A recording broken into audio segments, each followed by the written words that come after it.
At siya ba'y dapat hulihin. Dapat hulihin. Nais kong malaman bakit ngayon ka lang dumating. Natandaan mo yan, di ba?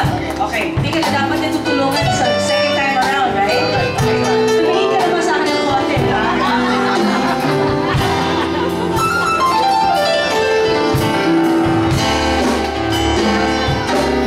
Ikaw sana yakap ang iyong kamay na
Dumating. Dumating.